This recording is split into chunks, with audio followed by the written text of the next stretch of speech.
नमस्कार, स्वागत है आप सभी का। मैं हूं आपके साथ ज्योति। दोस्तों, चाहे कोई व्यक्ति कितना ही उदास और निराश क्यों ना हो, लेकिन चांद की तरफ एक बार भी अगर वो देख ले तो उसके चेहरे पर मुस्कान जरूर आ जाती है।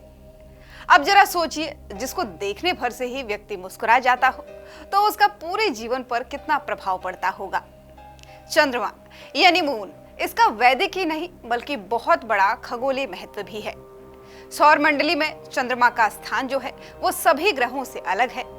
इस वीडियो में हम ज्योतिष में चंद्रमा का क्या महत्व है ये आपको बताएंगे, साथ ही मानव जीवन पर इसका क्या प्रभाव पड़ता है और इसी के साथ ही इसका यंत्र, मंत्र, जड़ और साथ ही साथ रत्न क्या है इसके बारे में भी आपको बताएंगे। तो चलिए शुरू करते हैं। वैदिक ज्योतिष में चंद्रमा को मन का कारक माना जाता है। ज्योतिषियों के अगर माने तो चंद्रमा के प्रभाव से ही जातक का मन विचलित और स्थिर होता है। कहते हैं कि मन यदि नियंत्रण में हो तो सब कुछ आसान हो जाता है, परंतु यदि मन अस्थिर हो तो कार्य पूर्ण होने में परेशानियां तो आती ही हैं। साथ ही कार्य भी कुशलता से नहीं होता। कुल मिलाकर के इसमें नुकसान ही नुकसान होता है। और वहीं खगोलीय दृष्टि में चंद्रमा का काफी महत्व माना जाता है।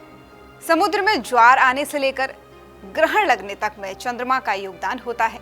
वही सूर्य के बाद आसमान में सबसे अधिक चमकदार ग्रह चंद्रमा ही है। चंद्रमा की कक्षीय दूरी पृथ्वी के व्यास का 30 गुना है और इसीलिए आसमान में सूर्य और चंद्रमा का आकार हमेशा समान नजर आता है। चलिए अब जानते हैं कि वैदिक ज्योतिष में चंद्र ग्रह का महत्व क्या है। वैदिक ज्योतिष में चंद्रमा 9 ग्रहों के क्रम में सूर्य के बाद दूसरा ग्रह है। वही वैदिक ज्योतिष में ये मन, माता, मानसिक स्थिति, मनोबल, द्रव्य वस्तुओं, सुख शांति, धन संपत्ति, बाईं आंख, छाती आदि का कारक होता है। और ज्योतिष के मुताबिक चंद्रमा राशियों में कर्क राशि का स्वामी और नक्षत्रों में रोहिणी, हस्त और श्रवण नक्षत्र का स्वामी है। सभी ग्रहों में चंद्रमा की गति जो है वो सबसे तेज होती है और चंद्रमा के गोचर की अवधि सबसे कम होती है। ये लगभग 2.25 दिनों में एक राशि से दूसरी राशि में गोचर कर जाते हैं। और वैदिक ज्योतिष में राशिफल को ज्ञात करने के लिए भी व्यक्ति की चंद्र राशि की ही गणना की जाती है, क्योंकि यह सबसे प्रभावी माना जाता है। और चंद्र राशि की गणना ऐसे की जाती है कि जातक के जन्म के समय चंद्रमा जिस राशि में स्थित होता है वो जातक की चंद्र राशि कहलाती है। वहीं ज्योतिष में चंद्र को स्त्री ग्रह माना गया है। इसीलिए ज्योतिष के अनुसार मनुष्य जीवन पर चंद्रमा का काफी प्रभाव पड़ता है।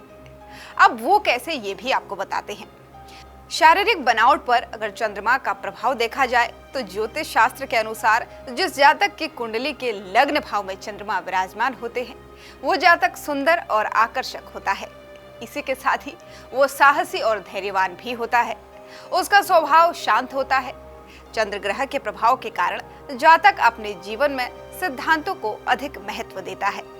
सिद्धांतवादी होने से वो जातक सामाजिक भी होता है और वहीं जातक थोड़ा सा घुमक्कड़ी भी होता है।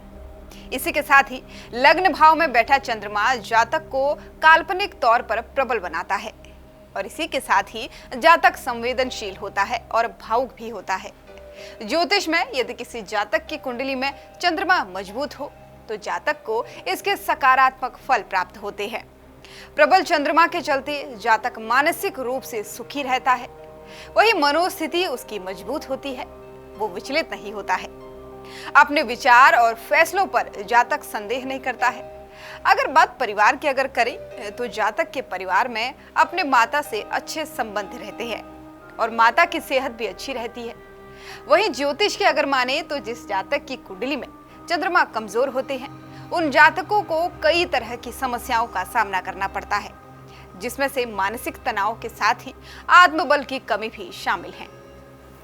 और इसके अलावा जातक के माता के साथ संबंध जो है वो मधुर नहीं रहते हैं। वैवाहिक जीवन में भी शांति नहीं रहती है। साथ ही जातक क्रोधी और अपनी वाणी पर नियंत्रण नहीं रख पाता है, जिसके कारण जातक को निराशा का सामना करना पड़ता है। जातक की स्मृति शक्ति क्षीण हो जाती है। माता के लिए किसी न किसी प्रकार की समस्या बनी रहती है। और अब इसी के साथ ही चंद्रमा का पौराणिक महत्व भी आपको बता देते हैं। चंद्रमा का हिंदू पौराणिक कथाओं में काफी ज्यादा जिक्र किया गया है। कथाओं में भी चंद्रमा को मन को नियंत्रित करने वाला और जल का देव बताया गया है। हिंदू धर्म में इन्हें देव की उपाधि प्राप्त है। और आपने भगवान शिव के सिर पर चंद्रमा को तो देखा ही होगा।